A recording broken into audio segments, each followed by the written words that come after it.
In a few moments, the Laken Riley Act will become the very first bill that I proudly sign into law as the 47th President of the United States.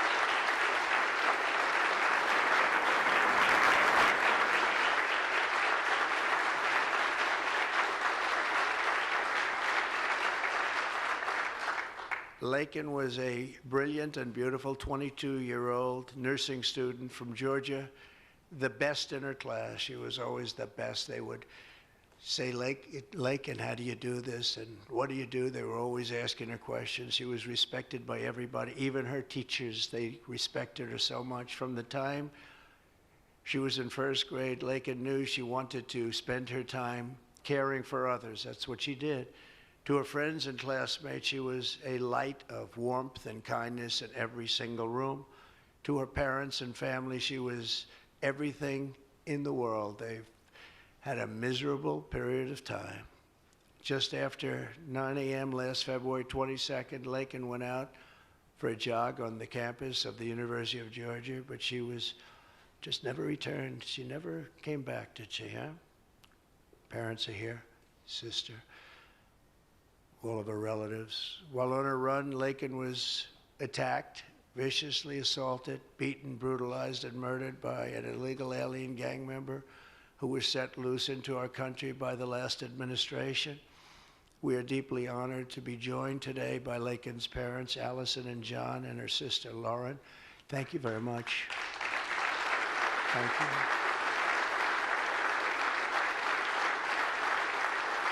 So sad.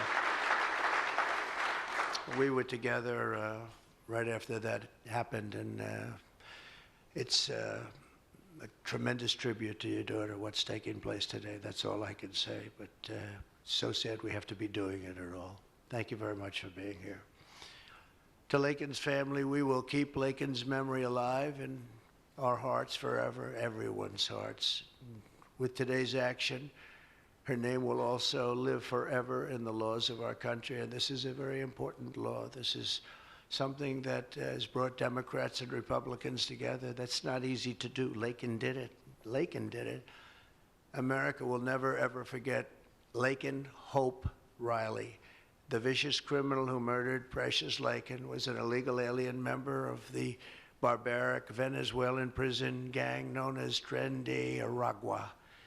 He trespassed across our southern border in 2022 and was apprehended by Border Patrol, but under the cruel policies of the last administration, instead of being deported, as he should have been, he was released into the United States, as were millions of other people, many of them very dangerous people. And you see what we're doing, we're getting them the hell out of here.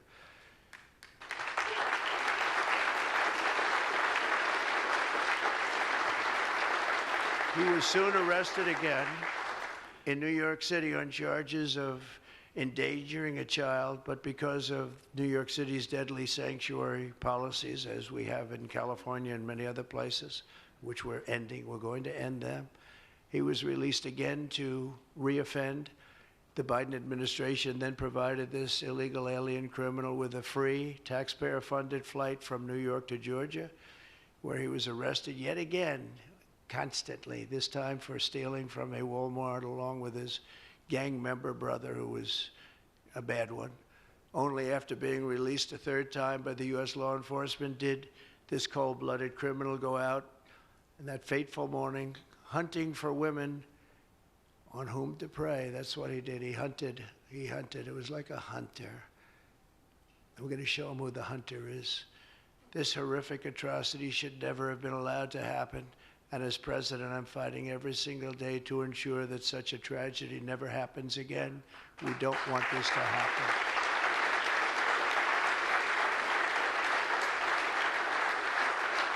And under the law, thank you.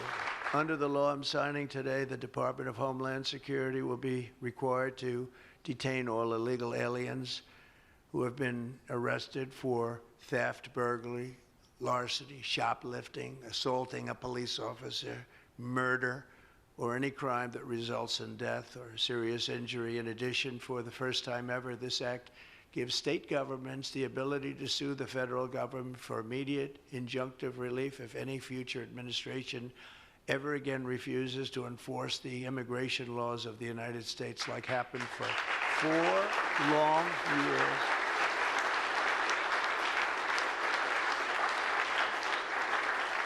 And that was happening for 4 long years, frightful years. Amazing. You'd say, how can people do this? How can they allow this to happen? How can they allow criminals to pour into our country and then try and defend it? And they're still trying to defend it, but they can't. That's why I'm here instead of somebody else, actually. It's the biggest reason. I believe it's the single biggest reason. Inflation was horrible. Many things were horrible during that administration. When you look at what took place in Afghanistan, the way they got out, not that they got out, but the way, so many things were horrible. But to me, this was the worst of all. It's a landmark law that we're doing today. It's going to save countless innocent American lives. I want to thank every House Republican, every Senate Republican, as well as the 12 Senate Democrats and the 48 House Democrats who voted to pass this vitally important bill, and many of them are with us today, and I really do appreciate it. And I very much especially appreciate the bipartisan support. The Democrats, really a big percentage of them came through, and plenty of them wanted to. They probably felt they couldn't, but they really wanted to. That they don't understand that would have made them a lot more popular, would have made them a lot better with their people. The ones that didn't are going to be, they're going to be sorry, because the people are not going to forget that they wouldn't sign. This is a perfect, incredible tribute to an unbelievable young lady. We're joined today by many great supporters of our new strong border policies, and they are indeed strong, including Vice President Vance, thank you, JD, the Secretary Scott Bessent, who just got approved, by the way. Where's Scott? He just got approved. Scott, I'm very impressed. Got a lot of Democrat votes, too. He got a lot of Democrat votes. That's great. I don't know, is that a good thing or a bad thing? I'll have to think about that. Secretary of Homeland Security, who's going to be fantastic. I know her so well, and I know it's probably not complimentary because she is a woman, but she is tough. Where is she? Where is Christy? Christy, great. Stand up, please. You have such an important job to do.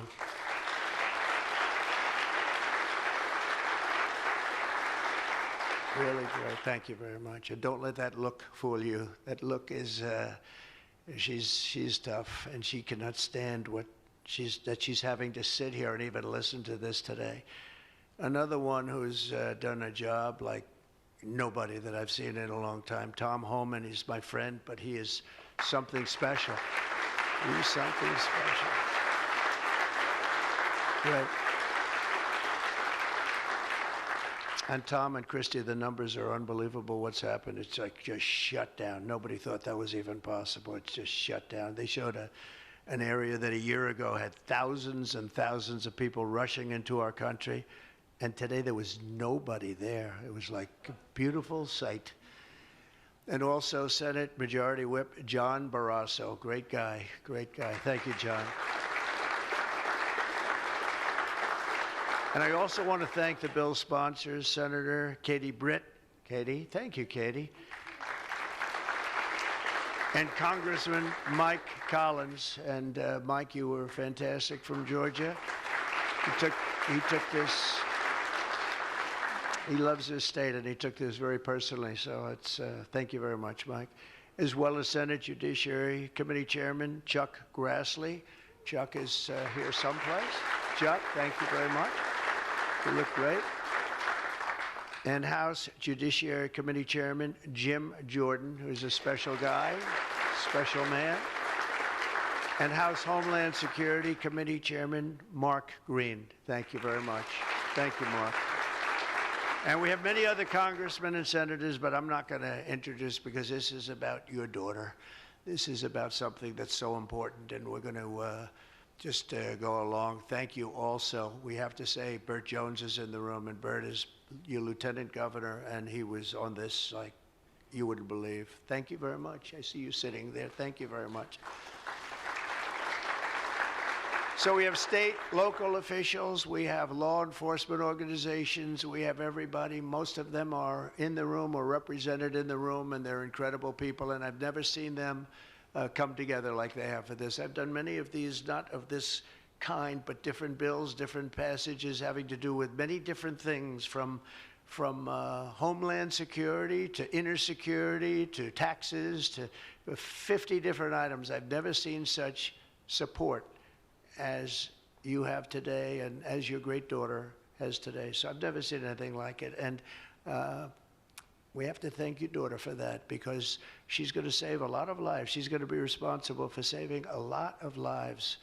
So I'd like to just say to the Angel families, I've been with them and they've been with me from 2015 when I first got this crazy idea in my head to run for president because we can do better as a country. I want to thank so many of the people that are here that have been the angel moms, and we call them angel moms, but they're angel families, fathers and sons and daughters, but they've suffered tremendously like you have for no reason whatsoever. I want to thank Alexis Nungari, the mother of 12-year-old Jocelyn Nungari, murdered last summer by 2 illegal alien gang members released into the United States by Joe Biden's open border, stupid policies. And thank you very much, Alexis. I want to thank you very much. We had an amazing trip, and it was really special to meet you and your family. Appreciate it very much. So sad we have to be here, frankly. And Jocelyn, as you know, is in our hearts as she was then. It was an amazing day we had, a great day. But it was a day of celebration of somebody that unfortunately won't be with us. But she is with us now, you know that. Here also is Patty Morin, the mother of Rachel Morin, killed 2 years ago by an illegal alien who was let into our country by the last administration's ridiculous, weak policies. Open border, can you imagine? When I heard open border, I said, oh, that's terrible. They're going to release their prisons all over the world. They're going to release their prisons into our country. That's exactly what happened. Patty is joined by Rachel's brother, Michael, Rachel's daughter, Clementine, and sister-in-law, Shannon. Thank you all for being here. We appreciate it very much. Thank you very much. Thank you. With us as well is the loving family of Kayla Hamilton, a 20-year-old girl murdered in July 2022 by the MS-13 illegal alien gang member who is violent, vicious, and they knew it, and they didn't do anything about it. And I want to thank you to Kayla's mother, Tammy, and her grandmother, Kathy, and her stepfather, Jeremiah, very much.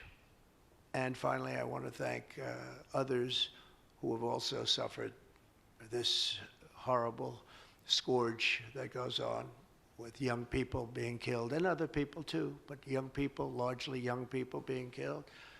Thank you to Scott Root, the father of Sarah Root, killed at 21 years of age. Think of that, 21, by an illegal alien. Shouldn't have been in our country, would have never been in our country if we were here. What a sad thing. To each of these angel families, we love you and we stand in awe of your courage and your strength. It's the toughest thing anybody has to go through. Many of the angel families here today were betrayed by the last administration, and with its heartless and foolish and really very, very arrogant and very, very dumb policies. Policies that aren't even believable when you talk about common sense. I say we're the party of common sense, but the Democrats also, they have plenty of common sense, and that's why so many are here today and so many supported what we're doing. The very government that was supposed to protect their daughters instead opened our borders and transported the world's most dangerous criminals straight into their communities. They came from prisons and jails and insane asylums and mental institutions from all over the world, not just South America. People think South America. They come from all over the world. They come from every continent. And they came here by plane, and they were loaded onto buses, and they were driven right up to our border, and they drove right through the border, and nobody even said a word to them. And in those buses and those cars and those trucks were some of the meanest criminals anywhere in the world. As of last September, 425,000 illegal alien criminals were roaming free, including 13,099 convicted illegal alien murderers, of which about almost 50% killed more than one person, and they were roaming all over the country in our farms, in our cities. Under the Trump administration, we're moving with urgency and speed to get these vicious and violent criminals the hell out of our country and to restore law and order to our suburbs, our cities, and our towns. And we're going to do it with Tom and with Christy and with all of the people that are working so hard on this. This week, compared to a comparable time a year ago, think of this, the number of illegal border crossers has already fallen by more than 100%. And because the election was coming, they started getting a little bit tougher on the border. They tried to follow our policies, and they did much better, but it still was horrible. The numbers were still horrible, so that's 100% over those. They only did it because of the election, so they knew what they were doing was wrong. And those who do cross the border, and you're seeing that every time, all you have to do is turn on your television set or pick up a newspaper, or read any form of new media, because we have a lot of new media today, fortunately, that's letting the word get out. But they're watching these people be captured and removed from our country. ICE arrests have risen by 15 times in just a short period. And over the past 8 days, the heroes of ICE and Border Patrol, we can never forget Border Patrol. Those people, I've gotten to know so many of them. Our border czar, as you remember, never went to the border and never made a phone call. She was the border czar. She never made one phone call. They went to the heads of border. They went to the heads of ICE. Did you ever get a call? No. And she admitted she never made one call, but she was the border czar. And that's exactly what our border was all about. The heroes of ICE have arrested thousands and thousands of illegal alien criminals, including hundreds of gang members, traffickers, child predators, terrorists, and murderers. For the first time in history, we're loading dangerous and illegal aliens into military aircraft and flying them back to the places from which they came. You probably read about Colombia 2 days ago. They said, no, we're not taking them. I said, we're going to take them. You're going to take them. You're going to like it, too. You're going to take it.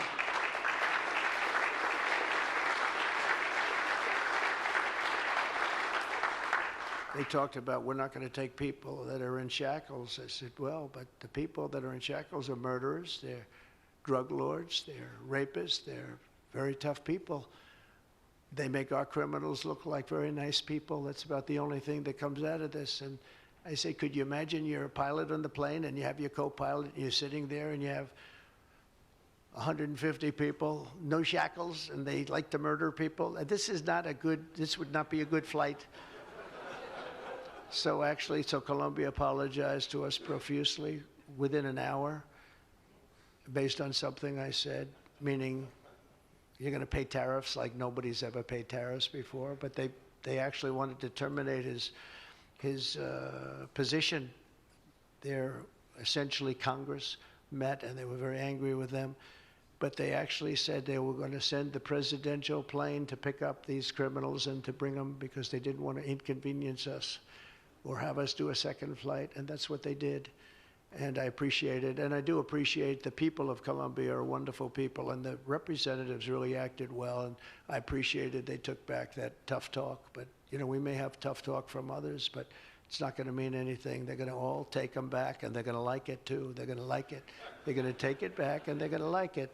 Today, I'm also signing an executive order to instruct the Departments of Defense and Homeland Security to begin preparing the 30,000-person migrant facility at Guantanamo Bay. Most people don't even know about it.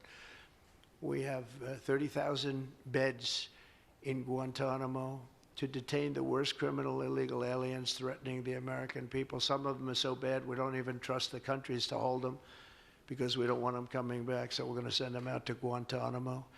This will double our capacity immediately, right? And that's a tough place to get out of. Today's signings bring us one step closer to eradicating the scourge of migrant crime in our communities once and for all. And it was just it's just an unforced error that we even have to be doing this. Now we need Congress to provide full funding for the complete and total restoration of our sovereign borders, as well as financial support to remove record numbers of illegal aliens. And these are illegal alien killers, criminals at levels that nobody's ever seen before. And you would have known that, and you were there when I said it. I said, everybody that's bad is going to be thrown. If you look at Venezuela, Venezuela's crime is down 77% because they've taken their gang members, their prisoners, their drug dealers, their drug lords. They've shipped them all into the United States. Many other countries, their crime is way down, and our crime is not doing well.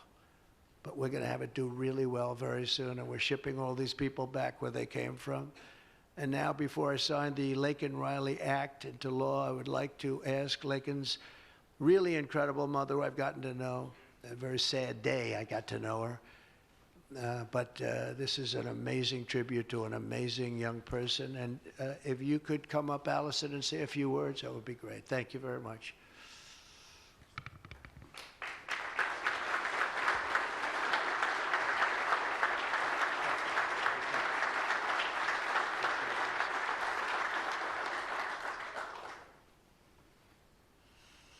Thank you. President Trump. We would like to thank Senator Katie Britt for her diligent bipartisan work to get this bill through the Senate.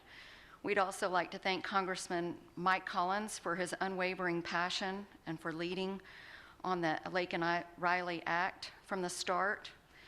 Our family will forever be grateful for the prayers of the people across our nation and for helping to get this legislation into law.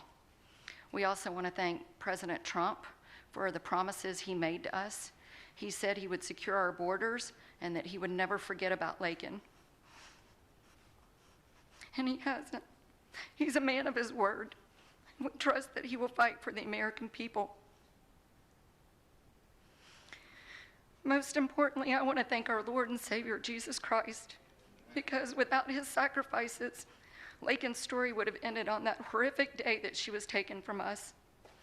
But because of him, we can continue living knowing that we will see Laken again.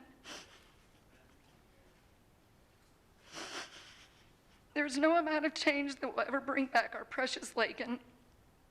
Our hope moving forward is that her life saves lives. We're so thankful that her passion for helping others and her legacy for doing good in the name of Jesus Christ will carry on. Thank you.